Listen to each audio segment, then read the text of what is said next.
afternoon, everybody. We're going to get into the show in a minute, but we've got breaking news at this hour. Ryan Roof, the would-be assassin of President Trump's second assassination attempt, has been found guilty on all charges in the case. Pretty wild scene in the Florida courtroom. We're monitoring all the updates as we go forth. Ryan Roof appears to have, of course, you guys watching this, you'll know, he was the one who brought the AK-style rifle outside of Trump's golf course in Florida, being found guilty on all 5 counts, including the attempted assassination of a presidential candidate. The jury deliberated for just over 2 hours, which is, pretty conclusive. Obviously, we all know that he did it. That shouldn't be shocking to anyone. What was shocking is what he did immediately afterwards. Apparently, he attempted to stab himself in the neck with a pen upon being found guilty. It's quite shocking. As the verdict was read, it appeared to our producers inside the courtroom that Ruth tried to stab himself in the neck with a pen. That's what it appeared to look like. Then 4 marshals dragged him out of the courtroom, took his coat off. They then shackled him at the waist and ankles, and then they brought him back into the courtroom. So again, this just in from our producers, as the verdict was being read, Ruth tried to hurt himself in the neck with a pen. So he, upon finding out he's going to spend the rest of his life in prison, Ryan Roof then stabbed himself in the neck with a pen. Now, obviously, there will be an appeals process, and they'll go through this entire thing. But it is safe to assume that Ryan Roof will spend the rest of his life in prison. His daughter, who has maintained his innocence this entire time, came running out of the courtroom crying. That would make sense. Okay.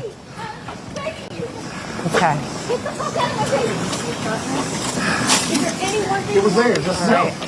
Not only crying as she left, obviously she went into a full sprint to get away from the media and yelled out some profanities, John.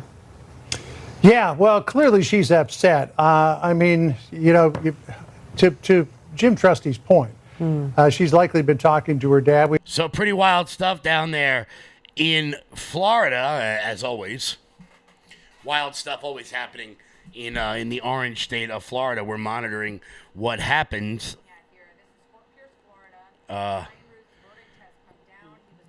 Let's throw it to Fox real quick. See what they've got. A major presidential candidate. That is the most serious count that will get him a very, very long time. Most likely life. The sentencing will come on December 18th in prison. But what you're looking at here, they are waiting for the vehicle that he's in to come out from this gate. It's a live shot in Fort Pierce. The woman in the white dress to the left of that gate is his daughter, Sarah Ruth. So we're not sure if the young man next to her is her brother, although we did see the son also present. He had a navy blue jacket on earlier, but you see 2 individuals standing there, one of whom we can confirm is Ryan Ruth's daughter. Obviously, a very emotional day for this family. She was very upset. She left. She said that he didn't get a fair trial. Paul Morrow, how long will this processing take? So we are waiting. Obviously, we're looking at Fox at the moment with a live look outside of the courthouse in Fort Pierce, Florida, for the departure of the would-be Trump assassin Ryan Roof. As you can see there, his daughter and what they believe to be his son standing on the left of the screen. Pretty wild stuff. He guy tried to stab himself in the neck with a pen. That is one rough way to go. I don't know why he wanted to do that. It's pretty odd. Yeah. So we'll await any updates on that as we are monitoring this. But once again, the would-be Trump assassin found guilty on all 5 counts. So Ryan Roof will more than likely be spending the rest of his life in prison. I'm not sure if they attempted. Oh well, I guess because he wasn't successful, there won't be a capital offense or a capital a capital charge on this, I would assume. So Roof faces life in prison at the sentencing on December 18th, according to Fox News. So, there we go. So there you go. Every day you tune in, there's breaking news. Every day live on this damn show. Guys, before we get rocking, before we get rolling, do me a favor. Hit that thumbs up button. Share the video out all over the place, wherever it is you may be watching. We were gonna start the show off with some fun today, because Kamala Harris has begun her book tour. Kamala Harris has begun her book tour, and I'm excited about it. I am. I'm genuinely excited about it. Why am I excited about it? Well, because now that Kamala Harris is not in a relevant position of power in this country, we are going to be inundated with funny clips, word salads, utter nonsense, and apparently 265 pages worth of why the American people didn't like her.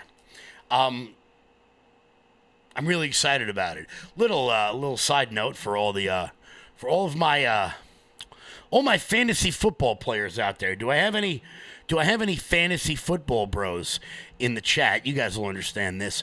In my fantasy football league, there is a punishment that you have to do if you come in last every year. It's never anything bad. This is my fantasy football league with the guys that I grew up with.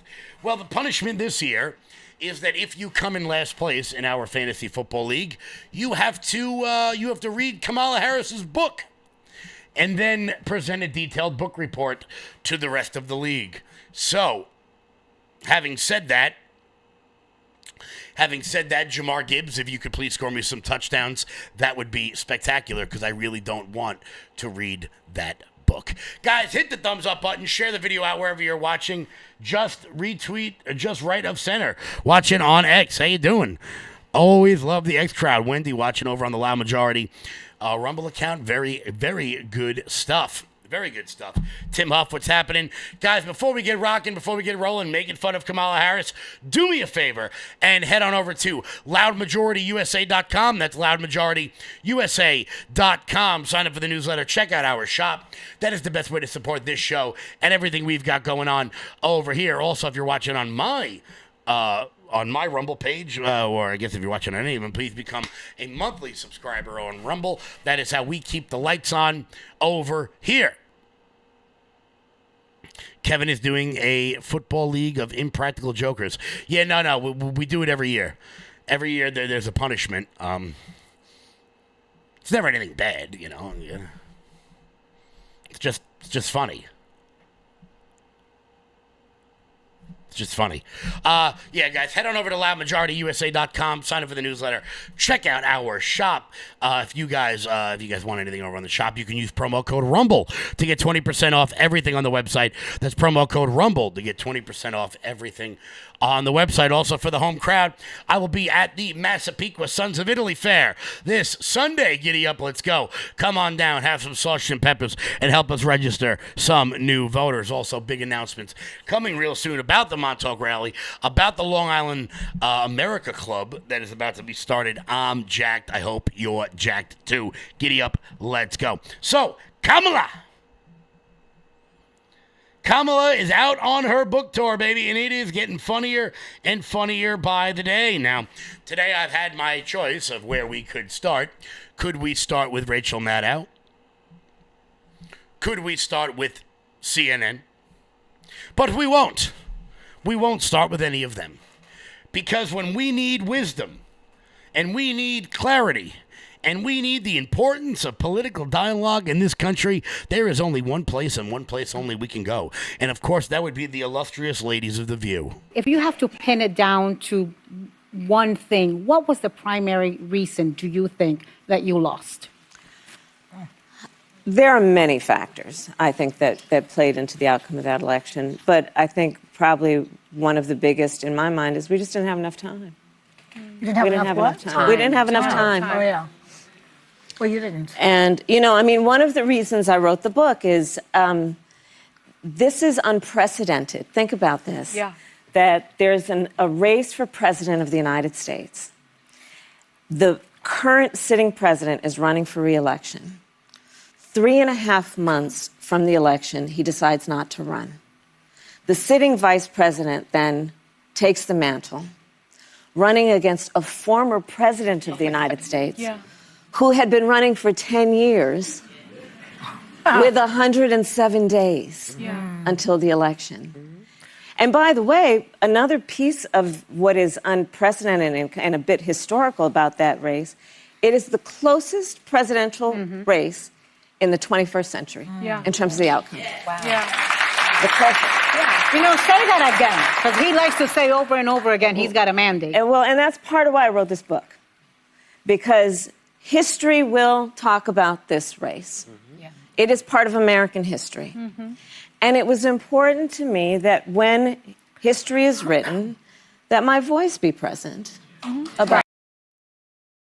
Oh my God. Oh, goodness, am I going to miss her? Oh, Kamala. I'm going to miss her. All right, let's break all that down because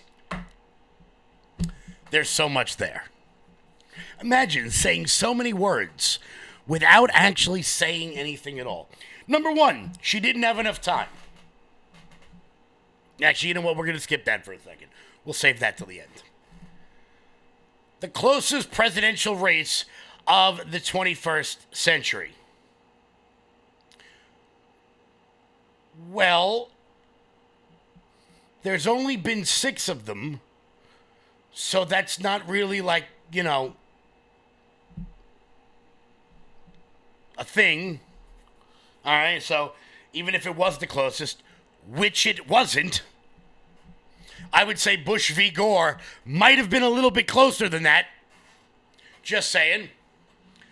535 votes in the state of Florida deciding that election. Okay. Closest election ever? No, not even close. Not even close, Kamala. Could it be close as 53,000 votes in 3 states in 2016? No. No, it's not as good. As a matter of fact, Kamala,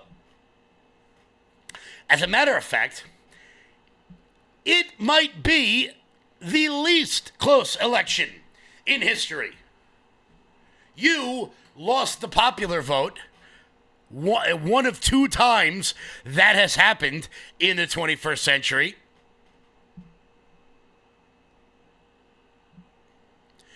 Like, the delusion of it all. But let's get back to the important point. The important point is the time.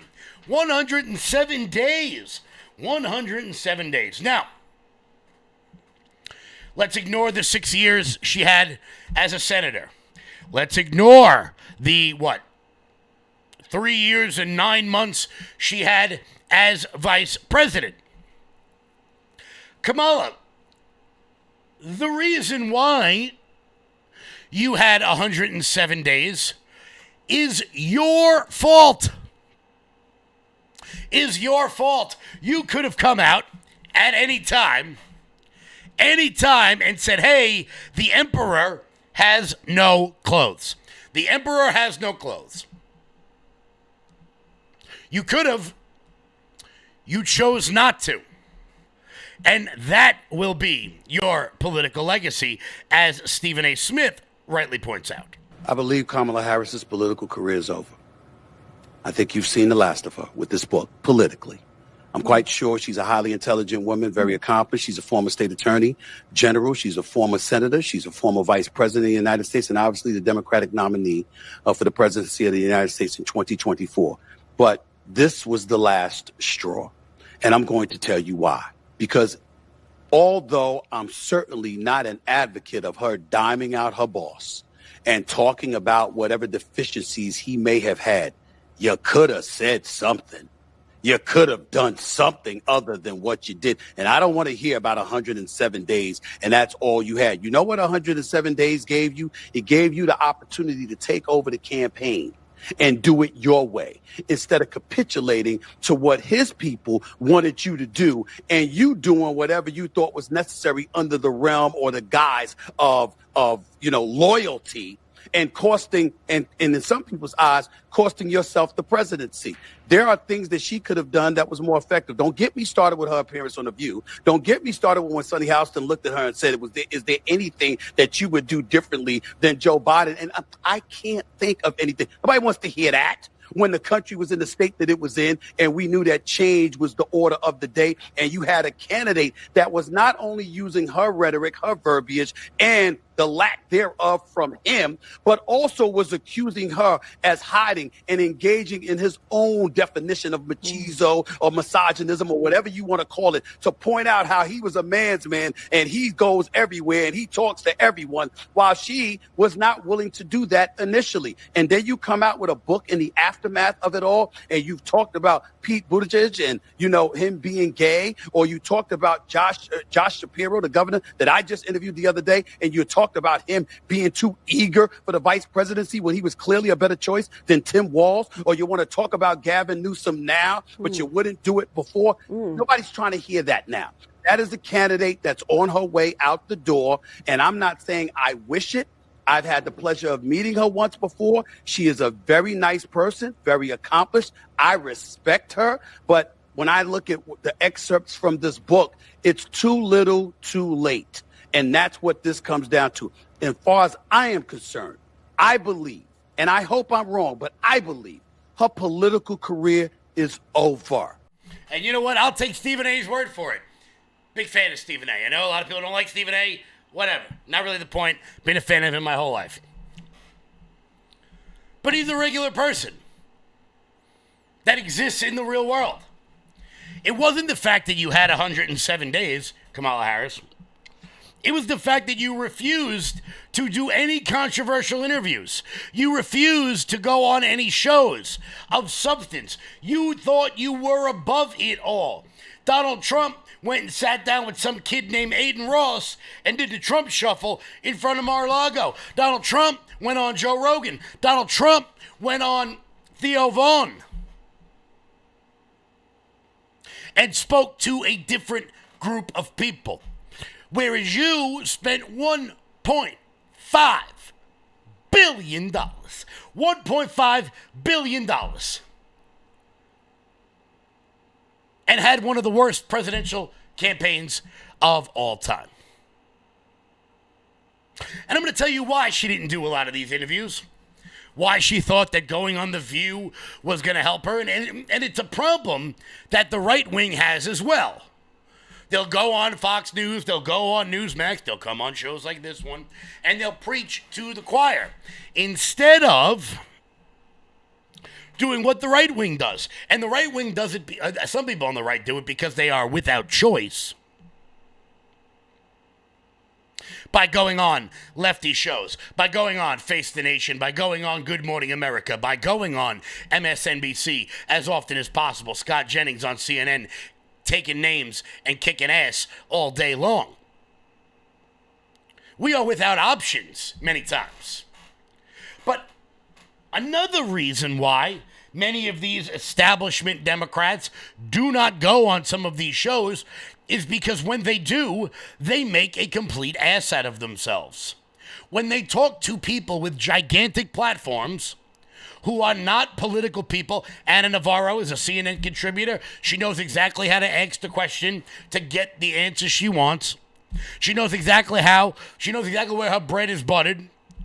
But when someone, for example, like Mikey Sherrill is the Democratic nominee for governor in New Jersey. The other day, she was asked by Jack Ciattarelli, the Republican candidate, how it is she tripled her net worth while she was in Congress and why she was trading stocks. Now, that was a debate, and she brushed the question aside. But when she went on Charlemagne the God, whatever you might think about Charlemagne the God, I don't really care if you like him, you don't like him, whatever. He asked her a blatant question about her making $7 million from trading stocks while she was in Congress, and this was her answer. So when Newsmax claims that you made $7 million from stock trades, what are they talking about?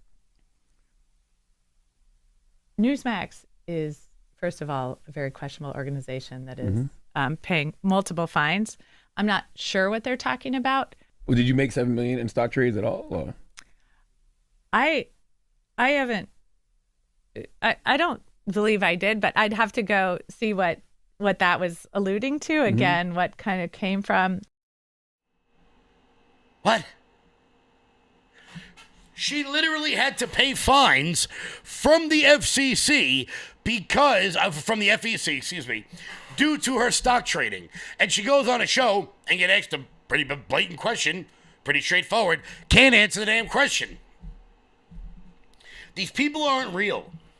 And I've said it numerous times on this show, on other shows. We are in the era of authenticity. We want realness. We want real people, not these drones. So when Kamala Harris goes on Rachel Maddow, she's talking to a smaller and smaller group of people, a smaller and smaller audience. I guess I'd ask you to just elaborate on that a little bit. It's hard to hear. Yeah. With you running as, you're the first woman elected vice president. You're a black woman and a South Asian woman elected to that high office, very nearly elected president. To say that he couldn't be on the ticket effectively because he was gay is hard to hear. No. That's not what I said. That he couldn't be on the ticket because he is gay. My point, as I write in the book, is that I was clear that in 107 days, in one of the most hotly contested elections for President of the United States, against someone like Donald Trump who knows no floor, to be a black woman running for President of the United States and as a vice presidential running mate, a gay man, with the stakes being so high, it made me very sad, but I also realized it would be a real risk. No matter how, I've been an advocate and an ally of the LGBT community my entire life. So it wasn't about any prejudice on my part, but that we had such a short period of time, and the stakes were so high.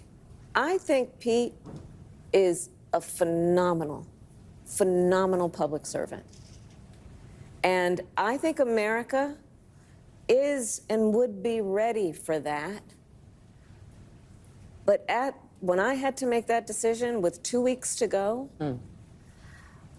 and maybe I was being too cautious, I'll let our friends, we should all talk about that. Maybe I was. But that's the decision I made, and I, as with everything else in the book, I'm being very candid about that. Yeah. With a great deal of sadness about also the fact that it might have been a risk. What the hell did she just say? What did she just say? That was barely a sentence. I mean, you got asked if you wrote in your book that you didn't pick a guy for vice president because he was gay. And then when you get asked about it, you say you actually didn't do that.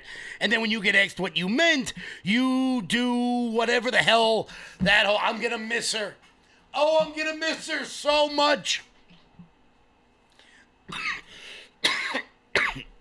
I'm going to miss Kamala. I'm going to miss her.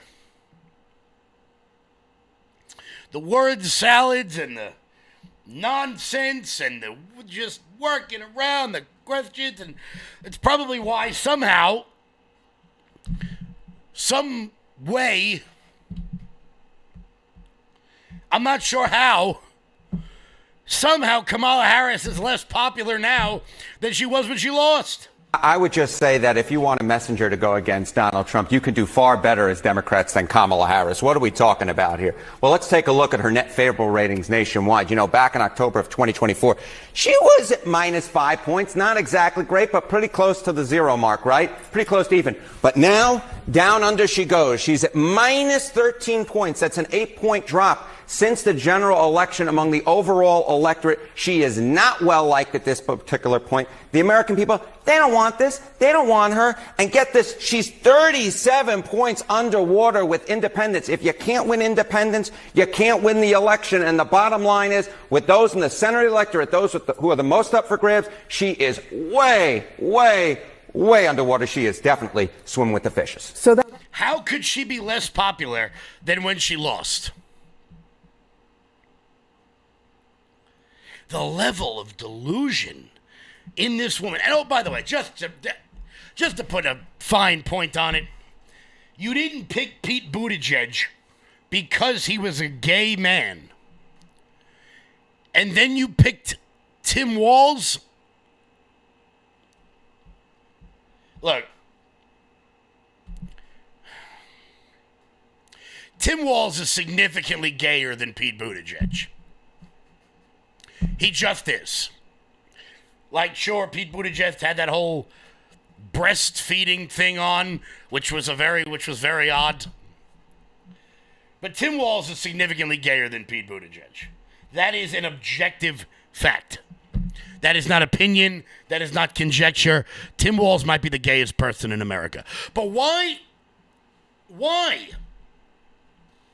do people dislike Kamala Harris so much? Well, it's probably because when she gets asked a basic question about the person she ran against and smeared in every way, shape, or form, she still can't come up with a coherent answer for it. Here she is calling Donald Trump a communist. As a sort of talent spotter in the Democratic Party, what do you think of him and his candidacy? And what do you think of mainline Democratic shyness and agitation about the prospect that he's going to win? Look, as far as I'm concerned, he's the Democratic nominee and he should be supported. Do you endorse his candidacy? I support the Democrat in the race, sure. But let me just say this. He's not the only star. I know that, he's in New York, and I know New Yorkers think they're the center of the world, and here we are in New York having this interview. It is the biggest city in the country. And I love New York, as the saying goes. I really do. But, there are people like Barbara Drummond in Mobile, Alabama. Helena Moreno in New Orleans. They're all running for mayor, too, and they are stars. So I hope that we don't so over-index on New York City that we lose sight of the stars throughout our country who are right now running for mayor and many other offices, governor, and so on. So that's where I am. We got a big tent. And we got a lot of stars. 2026 is shaping up to... That was the wrong clip, but that still just shows my point. She gets asked about Zorhan and then mentions 4 other people. I can't imagine why she lost. Man, I'm going to miss her. I really am. I mean, look, her political career is definitely dead. She's definitely going to run for president in 2028, so she'll be back again. But I'm going to miss you, Kamala. We had some good times. We certainly did. Guys, we'll be back in 1 second. Before we do that, here's Jeremy. Hey everyone, sorry to barge in like this, but I do want to talk to you about this opportunity for 45% off of everyday dose coffee. And this isn't just your regular coffee, folks. If you're like me, you love your coffee routine. I've loved my coffee routine since I was probably 16 years old. Unfortunately, as I've gotten older, some of the coffee that I love doesn't love me back and does cause bloating, does cause jitters, can only drink so much a day, and there's really only so much I can do with it. Now, everyday dose is known as coffee plus benefits. And what I mean by that, folks, is A, there is an ingredients booklet in there that gives you a ton of different recipes on how to make cold brew coffees of all different kinds, lattes, different hot coffees, and more. But the greatest thing about Everyday Dose is it is known as coffee plus benefits, meaning that you're going to have 100% Arabica coffee, and you're going to also have lion's mane, chaga, collagen protein, and nootropics that keep your brain focused. No jitters, no heart palpitations, and a ton of different recipes. And you're going to get a frother, a tumbler, a box set with a bunch of different gifts in it, an ingredients booklet for recipes, coffee, and more for only $27, folks.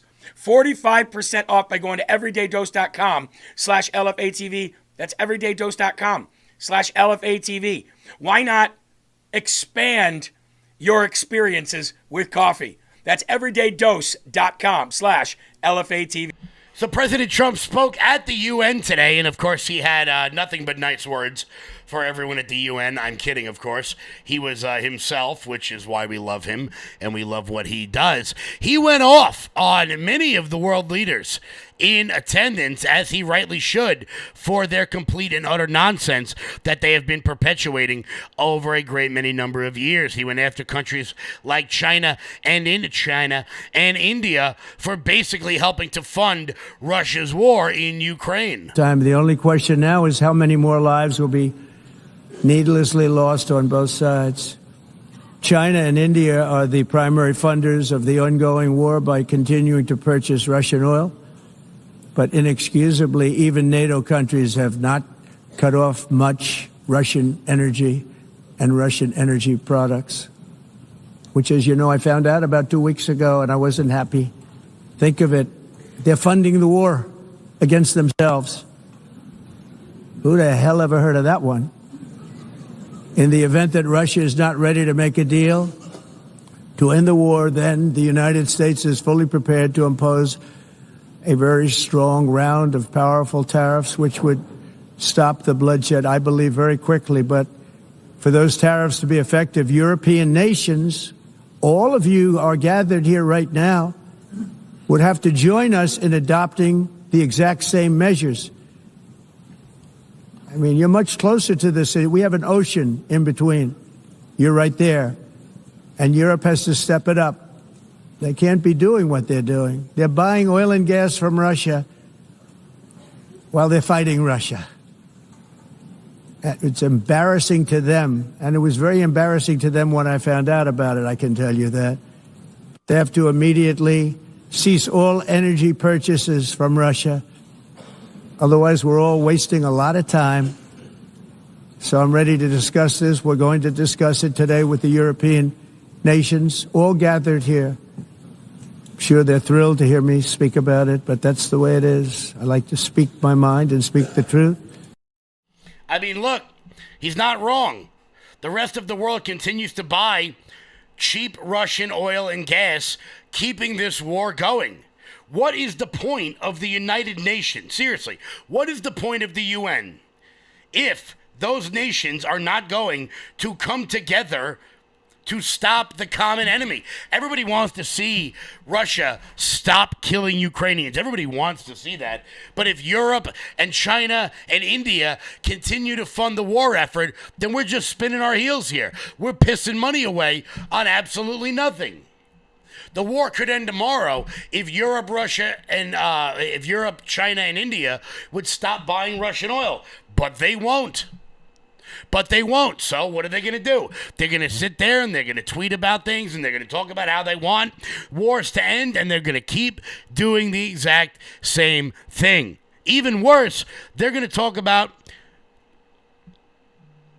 protecting their borders from Russian incursion. At this point, I'm talking about the Europeans, about how America needs to step up and continue to fund the Ukrainian war effort because they are worried about what's going on with Russia in Eastern Europe while not letting us care about our border in any way, shape, or form. In Western countries and their borders. In 2024, the UN budgeted $372 million in cash assistance to support an estimated 624,000 migrants journeying into the United States.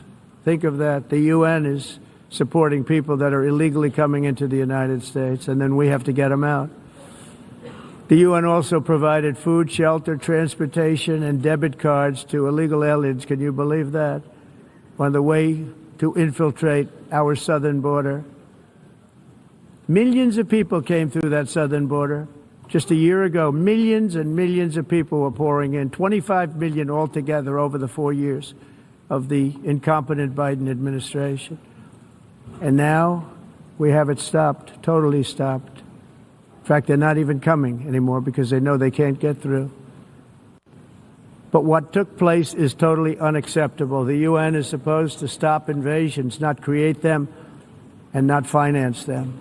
In the United States, we reject the idea that mass numbers of people from foreign lands can be permitted to travel halfway around the world, trample our borders, violate our sovereignty, cause unmitigated crime, and deplete our social safety net.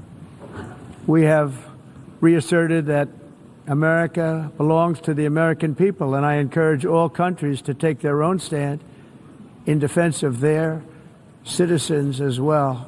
You have to do that because I see it. I'm not mentioning names. I see it, and I can call every single one of them out. You're destroying your countries. They're being destroyed. Europe is in serious trouble. They've been invaded by a force of illegal aliens like nobody's ever seen before. Illegal. Yep.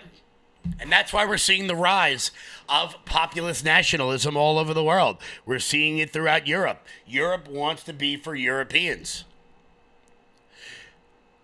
So the rest of the world can sit here and lecture us on how we take care of things. But I got to be honest with you. I don't really like the UN. I'm not a big fan of NATO. I'm not really sure why we're even in those organizations. Maybe the UN to a lesser extent than NATO. Because just the UN seems to be a little bit more encompassing than NATO in and of itself. But you know what? They're out there funding these wars. They're out there lecturing the American people on how we should feel about a given situation. And then when we don't do what they want, they smear us as pro-Putinites or some crap like that. Meanwhile, President Trump has now given the green light.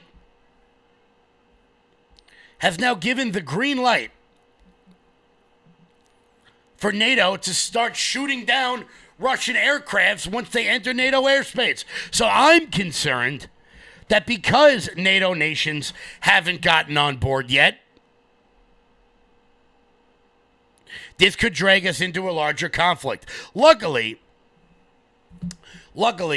I trust in this administration to do the right thing and keep us out of these foreign entanglements.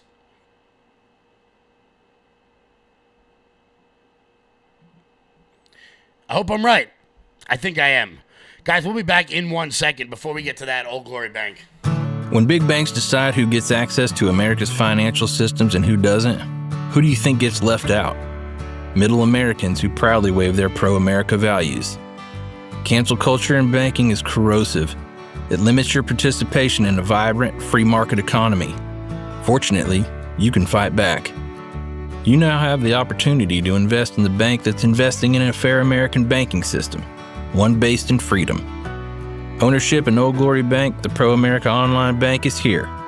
Old Glory Bank is a full-service FDIC-insured bank that's the alternative to overreaching, un-American big banks. We stand for privacy, security, and liberty. We stand for freedom, family, faith, and the flag. We stand for all the values you stand for, and for the values big banks can't stand. So help keep banking in the hands of Main Street, not Wall Street. To invest in Old Glory Bank, go to oldglorybank.com.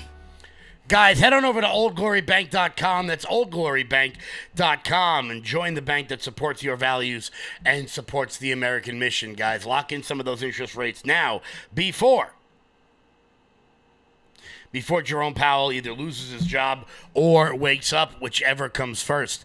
Guys, head on over to oldglorybank.com. That's oldglorybank.com. Speaking of the world stage, Democrats still seem very, very upset about the ending of USAID, and I can't really figure out why. I'm having a difficult time working this whole thing out, but, you know, they just don't get it. They just don't get it. They don't understand that the American people's money ought to go to the American people. I know this is very complicated for that midget, George Stephanopoulos. Luckily, Marco Rubio put him in his place over the weekend. We shut down AID because it was a dysfunctional organization. We moved it under the State Department. Number two, we are going to do more foreign aid than any country in the world. We're going to do more than anyone in the world, again, this year. But we're going to do it the right way. We're going to do it holistically. We're going to do it as part of an integrated foreign policy. We are not going to fund an NGO industrial complex that built itself up, that was taking a substantial percentage of the money and not going directly to the recipients. It was going to these organizations that had multi-billion-dollar projects and budgets. We're not going to continue to do it that way. We are going to provide aid. We're providing aid now. We just rolled out our new initiative on health. It's going to be much more successful and much more effective. We're going to enter into direct compacts with the countries. We're going to empower our embassies and our ambassadors to direct which projects we fund and how much money countries are going to be receiving. So we are restructuring the way we do aid. It's going to be far more effective, and it's going to be integrated into our holistic foreign policy. That's all in the future. But are you standing by that comment? You're saying that no one has died? No, it's happening now. That's not in the future. No one has died now. Because of the aid cuts? Are all those aid organizations That's lying? ridiculous. Well, first of all, then they died because England didn't give enough money, or Canada didn't give more, or China did. Let's blame the other countries that don't do any foreign aid. How about China? I mean, China's the second largest economy in the world. They don't give money to these So you're projects. no longer disputing that the aid cuts have cost people's money? lives. You're no longer disputing that. It didn't. I think anybody who tells you that somehow it's the United States, if we cut $1, somehow we're responsible for some horrific thing that's going on in the world is just not true. Beyond that, I would say that in some of these places well, if that dollar's not going to feeding someone in medicine, someone's going to die, One of the reasons why some of these places didn't get the aid is not because we cut the aid. It's because there's a war going on and the aid never got to the people. So in Sudan, for example, it's not just a humanitarian catastrophe, it's a war zone. Okay, the aid is stolen, the aid is impeded. In fact, they use aid as a tool against the people, and so blocking aid is a tool and an arm of war. So in some of these places, the reason why the aid isn't getting there is it can't be distributed. Look at Haiti. One of the reasons why aid can't be distributed in Haiti is you can send all the aid in the world you want. It gets hijacked and stolen by criminal gangs that control the country. And so they're the ones to blame for whatever happening there, not us who provided more aid than anybody else. Let me just try one more time. Africa, are you standing by every part of the world? Are you standing by your contention that no one has died because the United States has cut aid? No. People have died because gangs steal the aid. People have died because the distributors of aid have not done well. People have died because other countries haven't stepped up. But the United States has saved more lives and continues to save more lives than any other country in the world. And we're going to continue to do it, but we're going to do it the right way and in a responsible way. We're not going to continue to pour billions of dollars out the door of American taxpayer funds for programs that don't work, and in some cases were flat out corrupt. And you know what, honestly, and look, I like what Rubio's been doing so far, I really do. But I got to be honest with you. That's not the correct answer. The correct answer is, it's not our problem, bro. It's not. Go ask Italy for money. Go ask Spain, the country that refused to raise its donations to NATO to 5%. Go ask them for it. Why is it the responsibility of poor Americans to fund malaria shots in Sudan? I'm not saying it doesn't suck to live there, and I'm not saying it's not a dangerous place. But you know what? South Philly is a dangerous place. Chicago is a dangerous place. Washington Heights in New York is a rough place. American people's money should be going to Americans. And it doesn't make me a bad person to think so. And for anyone out there that wants to pretend I'm saying something in the abstract, if you feel so powerful about this, get on a plane and go help them. You can do that. You can do that. You won't, but you can. It's not our responsibility. We give more foreign aid than the next 30 countries combined. And George Stephanopoulos thinks that's not enough with some gotcha question. People are going to die because we have cut aid. People are going to die anyway, bro. There's a civil war going on in the Sudan right now. Of course, nobody talks about that because, Palestine. Nobody talks about that. Virtually no news coverage. I wonder why. Maybe it's not really about the Palestinians. Maybe it's about something else. Just saying. Just saying. I don't know. I could be wrong. Chat, let me know if I'm wrong. But I don't think I am. Oh, we got some interesting news on autism yesterday. We got to make sure we get to that. Before we do that, Mike Lindell. I'm excited to announce that we're having our first ever mega sale on overstock clearance and brand new products. For example, save over 50% on this season's flannel sheets. Queen size only $59.98. Kings only $69.98. They sell out fast every year, so order now. Save 20% on our brand new My Crosses. They're designed in the likeness of the one I've worn every day for over 20 years. They come in men's and women's, and they're made right here in the USA.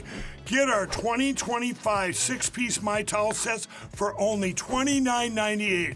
Our initial quantities are extremely low, so get them now before they go. And our best-selling standard My Pillows, just $14.98. So go to MyPillow.com or call the number on your screen. Use this promo code to take advantage of our first ever mega sale. But wait, remember that $75 free shipping rule? Well, that ship is sale because right now, every order ships absolutely free. Guys, head on over to MyPillow.com, promo code LOUD. That's MyPillow.com, promo code LOUD, for up to 80% off everything on the website. That's MyPillow.com, promo code LOUD. So, obviously, yesterday, I'm sure you guys saw, we got some interesting data in terms of autism and young children. Now, naturally, this sent the media into an absolute tizzy.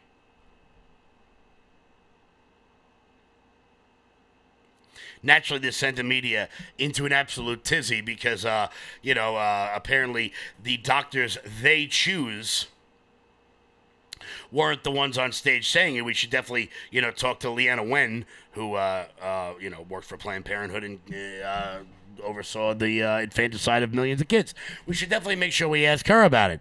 But we found out that there may be links between Tylenol being taken during pregnancy and the early stages of life. And apparently some of the biggest institutions in America have put that forth. Now, Chris Cuomo didn't like that. Chris Cuomo didn't, Chris Cuomo. He's the guy that faked coming out of the basement in like a COVID emergence. He didn't like that and was quickly put in his place. So Harvard does a review of previous studies.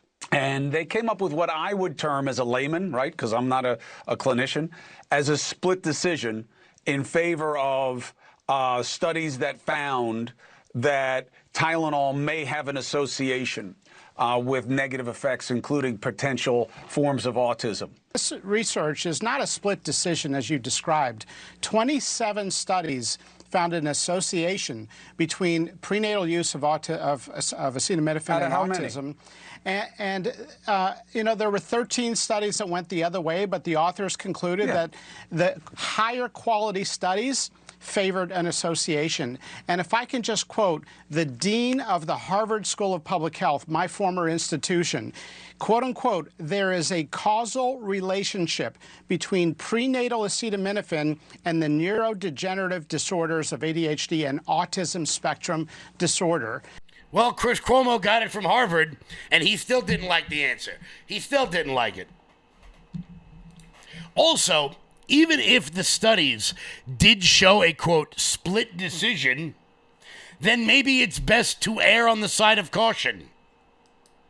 Maybe it is. Maybe it is. I don't know.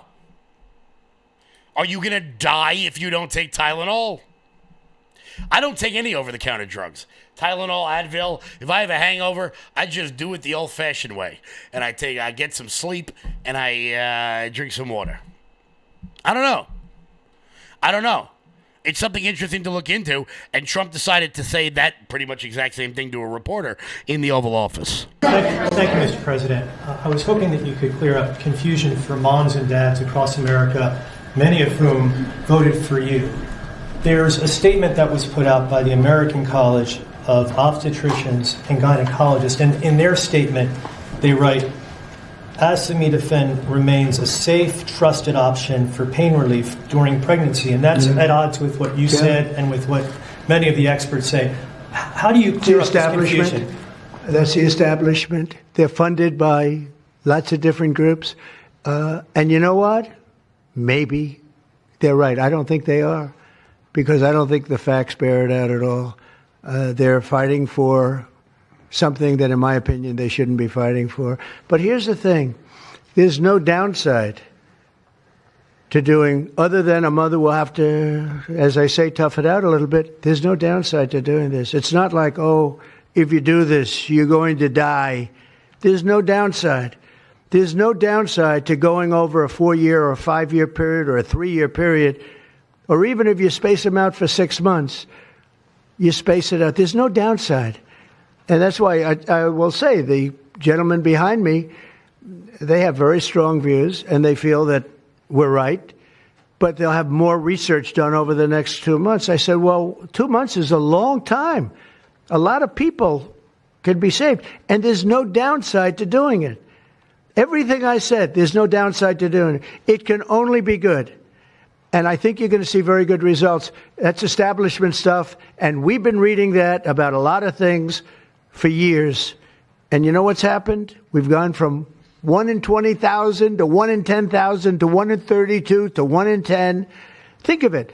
1 in 10 or 12 or 1 in 31. Think of it. 1 in 31 people, young kids, get autism.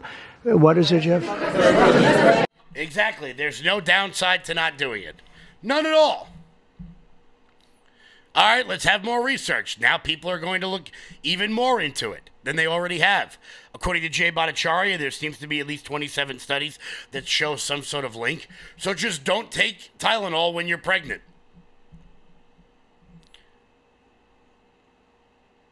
Just don't do that. Maybe also don't give, a newborn baby a hepatitis B vaccine. No real need to give a brand new baby a sexually transmitted disease vaccine. I don't know. I don't think newborn babies are having a lot of sex in jail. I don't know. But you know what, guys? We need to do some more laughing on this show. We've had some very tough shows over the last several weeks. I think we can all admit that. And it's time for us to do some laughing. So how about we just watch real quick while Piers Morgan calls Don Lemon a dick on his show while Don Lemon plays the victim. You guys want to do that? I think so. If you had a do-over, would you say that again? I mean, what led you to say that? Okay, Piers, let me just say this. I'm going to answer your question, but just so the audience knows, and I hope you don't cut this out, when I asked you what subjects you wanted to talk about, you know what you said to me? You said, I want to talk to you about freedom of speech in America and the response to Charlie Kirk's death. Yeah. I want to be clear. If you come on my show, I'm going to ask you whatever the hell I want. And if you don't want to talk about it, then you don't come on. That's how these interviews work, Don Lemon. Not once did you mention that we were going to talk about CNN or whatever. So, and had I known that, I probably wouldn't have accepted this interview. You have invited me on many times, and I tell you, Piers, I know you. I would come on your show, but I don't do panels. And so when you said I'm not going to be involved in a panel, I agreed to come on your show. I don't do panels. Yeah, because you don't want your nonsense rhetoric to be pushed back on, Don. But I thought you would also stick by the subjects that you told me that you were going to talk about. Just to be clear, rather than try to ambush me with something. Just to be clear, so, you and I haven't. Well, Don, just to be clear, you and I haven't had any conversation about your appearance here. You're talking about my team talking to you. Yeah, no, and I saw you, Piers, in a restaurant, and I said, hey, Piers, good to see you. Yeah. I would come on your show, but I don't do panels. Right. And I said the same thing to your bookers. There's only one and of so you, when Don. I asked you, right.